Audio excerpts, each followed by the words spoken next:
Alors nous allons poursuivre justement par rapport au choix que nous avons fait d'une entrée, de notre seconde entrée, puisque forcément aujourd'hui on interroge le temps scolaire et on interroge l'organisation du temps scolaire, des temps d'enseignement, et qui suppose également de réfléchir à l'organisation des espaces. Et quand on va évoquer ces points-là, on va forcément évoquer aussi la question de l'enseignement et du temps et du langage, la question du langage. Et on reviendra justement sur les ATSEM, le recrutement des ATSEM sur ces temps-là, puisqu'elles sont amenées aussi à être partie prenante des enseignements autour du langage. Nous accueillons et nous la remercions, puisque Sylvie Delobel nous a quittés. Nous accueillons Viviane Darmon. Donc, vous êtes Viviane chargée de la mission maternelle également. Et vous allez intervenir en complément de Nathalie Villasec sur tout ce qui concerne justement les séances de langage. Mais tout d'abord, nous allons entendre donc, Nathalie Villasec. Vous êtes inspectrice d'académie sur l'académie de Caen.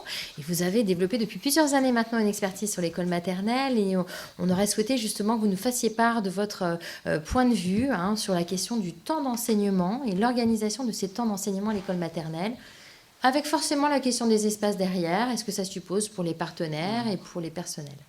Très bien, mais écoutez, sur cette question, je pense qu'on ne peut pas dissocier temps et espace à l'école maternelle pour avoir une vision globale. En tout cas, moi, mon propos sera particulièrement ancré sur le nécessaire pilotage départemental.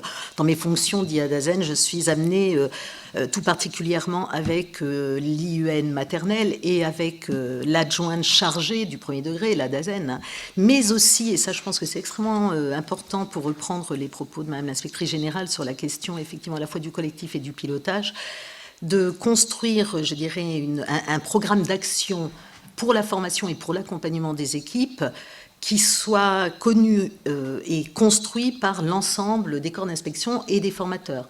Alors c'est ce qu'on a essayé de faire dans le département que je pilote, de façon à ce qu'effectivement les conceptions de le temps conçu pour la formation soit un temps réfléchi collégialement, de façon à ce qu'effectivement les formations soient dispensées sur l'ensemble du territoire et ancrées et fondées sur une même réalité. Je pense que cette question de la structuration du temps et des espaces à l'école maternelle a un fort impact sur les apprentissages langagiers. Alors, de façon, je dirais, finalement intrinsèque, parce qu'effectivement, il y a des choix individuels qui prévalent sur les choix collectifs, bien souvent, pour ce qui concerne les choix pédagogiques, mais aussi, je dirais, des difficultés, des contraintes que peut rencontrer l'école maternelle dans sa volonté de conduire une action, une réflexion concertée, du fait de la réalité territoriale et des contrastes territoriaux.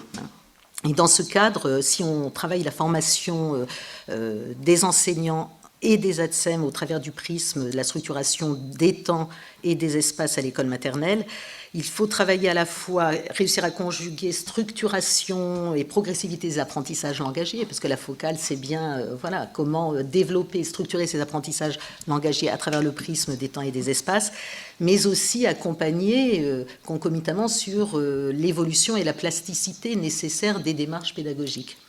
Et en ce sens, l'articulation en termes de pilotage départemental avec l'ensemble des inspecteurs et l'ensemble des formateurs est extrêmement importante. Et je dirais que si on considère effectivement l'impact de l'instruction obligatoire à 3 ans, désormais un enfant à l'école maternelle va devoir, ce qui n'était pas forcément le cas et qui ne l'est peut-être pas encore de façon systématique, passer plus de temps dès son plus jeune âge à l'école. Et cette réflexion, on l'a dit à plusieurs reprises cet après-midi, doit être conduite avec l'ensemble des partenaires sur un territoire, et il nous faut travailler à un diagnostic partagé du territoire, de ses forces, de ses faiblesses, de ses ressources, pour pouvoir effectivement faire évoluer l'école. On sait bien que nos écoles maternelles sont très différentes d'un territoire à l'autre. Il y a des contrastes forts, ce que l'on peut faire effectivement en milieu urbain, lorsque les infrastructures autour de l'école maternelle sont dans la proximité sur la question des temps, ne peut pas être fait de la même façon dans un milieu rural plus isolé, plus enclavé, avec des problématiques liées au transport ou autres. Alors peut-être quelques points de vigilance qu'on pourrait partager avec l'ensemble des partenaires, c'est penser l'évolution et l'articulation des temps d'apprentissage dans la classe et dans l'école, mais aussi évidemment avec les temps périscolaires et extrascolaires. Tout ne commence pas à l'école et tout ne s'arrête pas à l'école. Je dirais, on est dans une réflexion qui vise à ne pas retirer, bien sûr, à l'école ses prérogatives, ses compétences, ni sa fonction et ses objectifs, ni sa responsabilité, mais bien de réfléchir à de nouvelles organisations qui impacteront plus favorablement les apprentissages, en particulier langagiers. C'est comment structurer aussi l'évolution des espaces de l'école, de chaque classe et des usages que l'on en fait. C'est déterminer la nécessaire progressivité des apprentissages dans une perspective visant l'articulation avec le CP. Alors, il ne s'agit pas de transformer l'école en une propédeutique de la classe de CP, bien évidemment, mais c'est comment accompagner les enseignants et les professionnels de l'école maternelle à construire des apprentissages structurés, progressifs, pas à pas, de façon à effectivement accompagner l'enfant dans ses évolutions langagières. Et c'est aussi concevoir des emplois du temps évolutifs, penser l'évolution. Finalement, on se rend compte que les temps et les espaces à l'école maternelle, ce sont deux domaines qui sont encore extrêmement figés, et que les articulations sur leur impact pour les apprentissages langagiers n'est pas réalisée de façon systématique. Donc, par rapport aux enseignants qui pourraient nous écouter aujourd'hui, on peut vraiment les rassurer là-dessus, sur le fait que sachons aussi nous détacher d'un emploi du temps figé, qui n'évoluerait pas et qui ne prendrait pas en compte une évolution. Écoutez, déjà, je dirais, si on porte une attention particulière à l'après-midi, les évolutions réglementaires et légales nous amènent de toute façon à réfléchir au temps de la pause méridienne, à la durée de cette pause méridienne, à la façon dont on envisage sur le territoire, en fonction, je dirais, de la configuration de l'école et des infrastructures, une évolution possible de cette pause méridienne, également une évolution du temps de la sieste et de l'organisation de l'après-midi. Parce que tout de même, il faut rappeler que ces évolutions réglementaires ont un impact très fort, à la fois sur le regard que les familles portent à l'école, sur leur représentation, mais également sur les représentations des élus, qui, sur certaines communes, et vous l'avez évoqué, Monsieur Vasse, n'ont pas tout à fait les mêmes représentations que des élus qui ont mis en place ces temps de réflexion et de formation concertée entre leur personnel et le personnel de l'éducation nationale.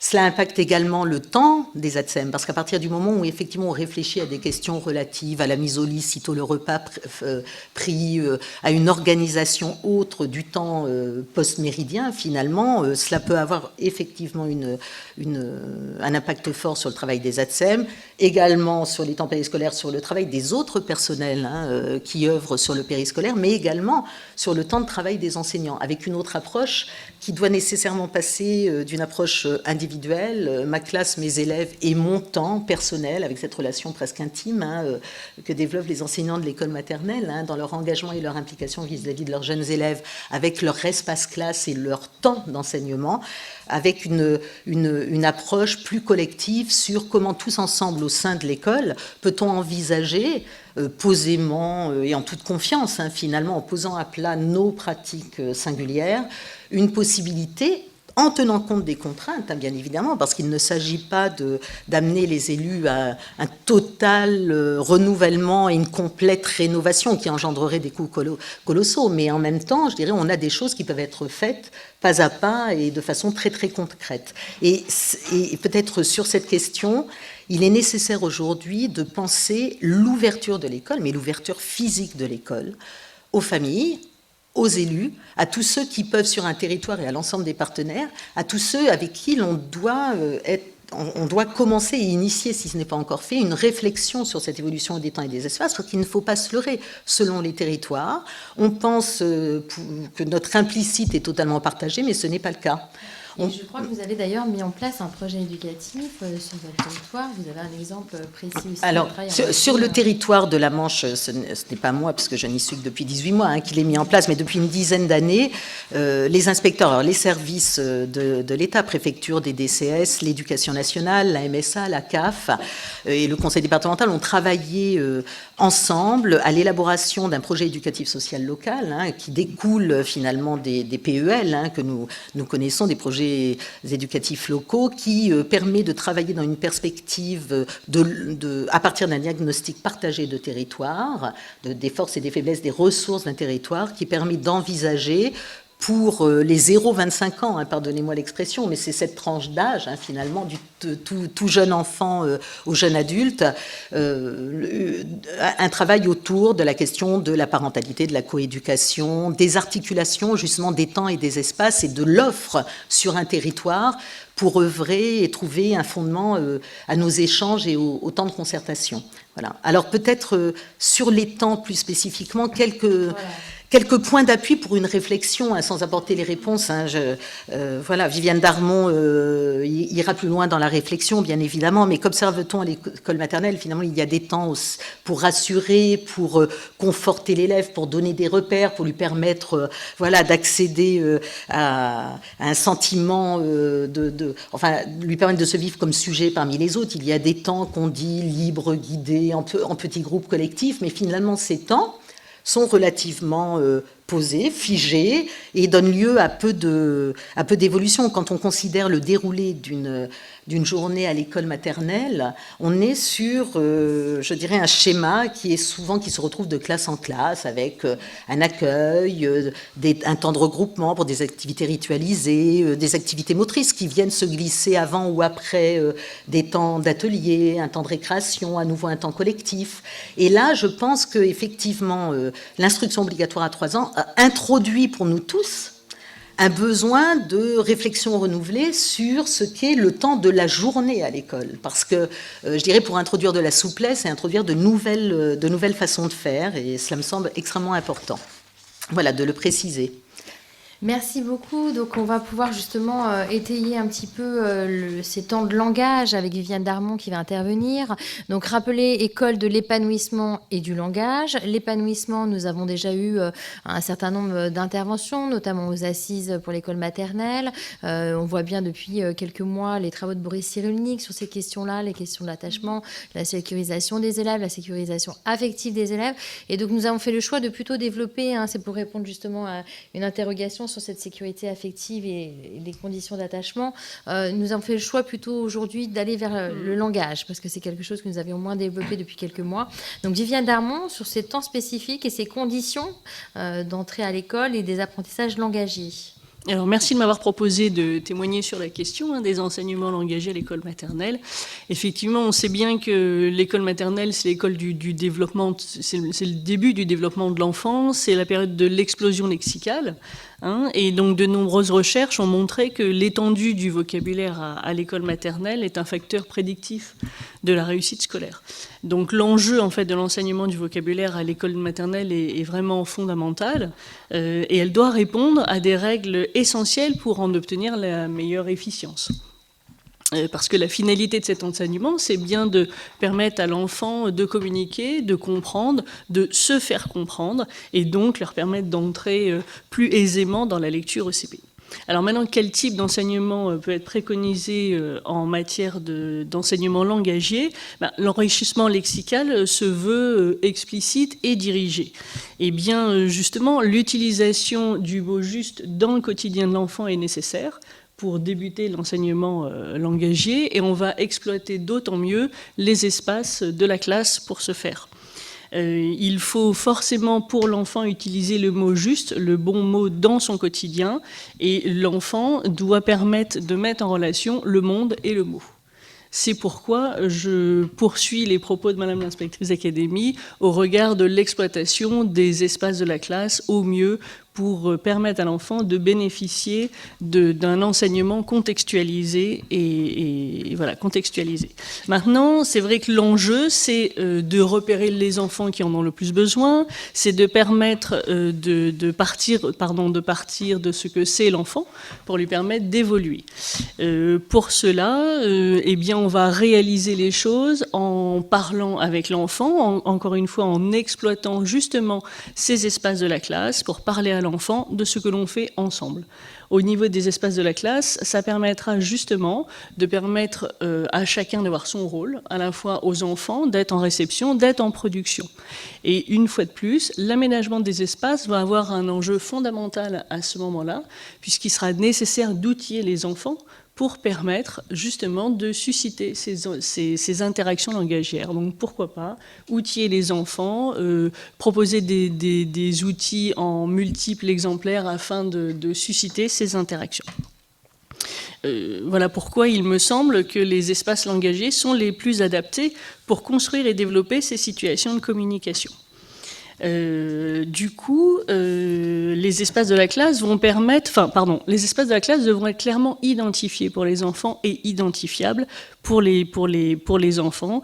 L'explicitation de ces espaces, l'identification, l'utilisation doivent être régulières et fréquentes. Alors, pour les enfants, mais aussi pour les adultes. Voilà, j'en viens.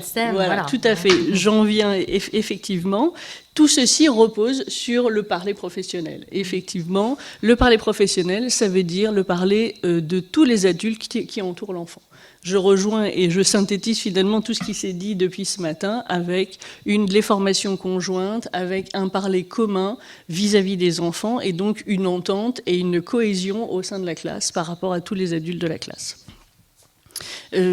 Pour terminer du coup mon propos, il me semble que l'enseignant en fait devra prendre soin de partir de découvertes incidentes pour aller vers des apprentissages décontextualisés au fur et à mesure de l'aménagement du temps de l'enfant. La programmation est nécessaire, il est nécessaire de la penser de façon spiralaire. Pour permettre justement une fréquentation des mots sur différents temps, à différentes échéances de la scolarité de l'enfant. On a vu donc cette progressivité et en ce qui me concerne, il me semble qu'il est important de retenir qu'enseigner le vocabulaire dans une classe, c'est pas simplement dans la classe, comme disait Madame l'inspectrice d'académie, mais c'est aussi hors la classe, sur tous les temps de l'école fréquentés par l'enfant. D'accord, donc je vois que nous débordons un petit peu, mais nous allons quand même prendre le temps de conclure. Donc je remercie tous ceux qui sont donc en direct avec nous de prendre ces quelques minutes supplémentaires. Thomas Leroux, par rapport à la position justement de la DGESCO et du ministre sur ces questions essentielles de langage, pour compléter Madame Darmon. L'idée, c'est peut-être, et ce sera ça, vu le temps qui nous reste, ce seront mes propos conclusifs.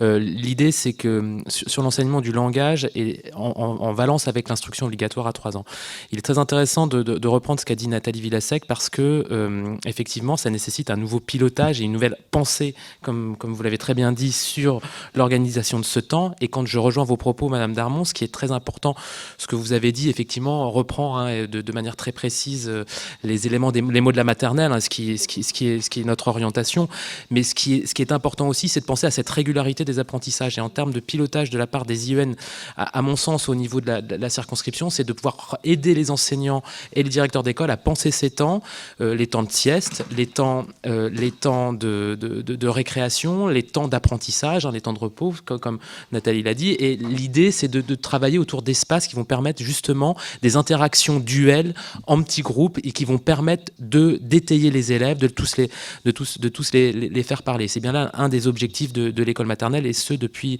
la petite section. Donc si on parle d'organisation de l'espace, effectivement, l'espace de l'école maternelle est un espace extrêmement particulier pour lequel et dans lequel tous les adultes doivent s'inclure et aussi penser la place des ATSEM dans cet enseignement. Voilà. Je n'irai pas beaucoup plus loin, mais je... Monsieur Vasse, un mot justement sur cette question-là. Tout ça dit sans aucune ambiguïté qu'on a bien fait cette bascule. Les ATSEM sont bien devenus des professionnels de la petite enfance. Des professionnels de la petite enfance, dans le parcours métier aujourd'hui, c'est ça. C'est être aussi des tuteurs de langage. Donc le parler professionnel en fait partie. Je vais insister aussi sur la dimension de la valorisation. Être un acteur de la petite enfance aujourd'hui, c'est être en capacité à valoriser les conquêtes des enfants sur le plan langagier, comme sur le plan l'accompagnement à la propreté, etc. Et c'est là-dessus qu'on professionnalise nos agents aujourd'hui. Et quand même, je voudrais simplement dire que, pour reprendre le propos de Madame la directrice académique, quand on parle d'articulation temps-espace, on est dans cette espèce de logique de maison-éducation, du matin à 7h jusqu'à 18h30 le soir, où chacun des acteurs a son rôle à jouer. Et donc, la compréhension de ces enjeux-là, il faut la partager. Et la partager, je veux juste dire en conclusion, ça serait bien que ça aille jusqu'aux INSPE pour que nos stagiaires, futurs enseignants, aient aussi accès à ces éléments-là de compréhension avant d'être confrontés au travail avec un ATSEM. Et donc, nous allons conclure avec Madame l'inspectrice, l'inspectrice générale, Anne Zimzak. Vous allez pouvoir, en tant que grand témoin, conclure sur ce propos-là. Je crois qu'on a entendu beaucoup de termes forts et d'actions. On voit bien qu'il y a des dynamiques engagées. On salue vraiment tout le travail qui a déjà été effectué et on ne peut qu'encourager la prise d'initiative et la suite des réflexions. Oui, quelques mots. Je pense qu'on a évoqué finalement beaucoup d'outils à la fois fédérateurs et évolutifs à tous les niveaux. On a parlé des schémas départementaux, des conventions de collaboration, au travers de collectifs institutionnels finalement, des chartes de collaboration pour installer des collectifs interprofessionnels, des programmes d'action ou de formation territoriaux au niveau du département, de l'académie même, du département, voire de la circonscription qui sont partagés pour créer des collectifs de formateurs unifiés.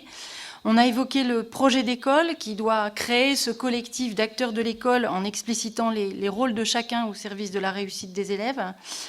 On a souligné la nécessité, au travers justement de ces outils, d'insérer une forme de permanence, de pérennisation de l'action qui permettent de dépasser l'évolution des personnes et de créer une mémoire finalement. On a parlé de la nécessité de professionnaliser tout le monde, y compris dès la formation initiale, la nécessité de travailler à des interactions et des connaissances réciproques à différents niveaux, que ce soit au niveau des responsables des communes ou des acteurs même au sein de la classe. Et puis tout cela doit se traduire dans une véritable mise en œuvre, c'est-à-dire que ces choses-là qu'on met sur le papier pour qu'on soit tous d'accord, doivent se traduire dans de nouvelles organisations ou des organisations réfléchies de l'élève et des professionnels, se traduire dans un espace classe organisé au service du développement de l'enfant et au service des apprentissages langagiers qui sont complètement fondateurs et qui sont unifiés dans un parler professionnel commun suffisamment explicité. Tout ça n'étant jamais figé, puisque l'essentiel est toujours d'avoir une prise de recul et un regard sur sa propre action et de réussir à en parler collectivement pour avancer pour nos élèves. Voilà, on terminera sur ces propos et je retiens le collectivement qui a été donc notre fil rouge tout au long de cette émission. Nous avons largement dépassé le temps imparti. Il me reste vraiment à remercier toutes les personnes qui étaient donc en direct via la chaîne YouTube donc de l'IH2EF. Nous avons essayé d'être en interaction avec vous et de prendre en compte vos remarques et vos questions. Je ne partirai pas sans saluer également l'équipe de la DNE, le canal de la DNE qui nous permet aujourd'hui de diffuser vers les académies en leur souhaitant donc bon courage pour la suite de la journée et des réflexions à venir, et également saluer toute l'équipe audiovisuelle qui est cachée mais qui fait un travail extraordinaire à l'IH2EF. Merci à tous, merci aux personnes présentes qui étaient donc avec moi aujourd'hui et à tous ceux qui sont derrière leur écran aujourd'hui. Bonne fin d'après-midi.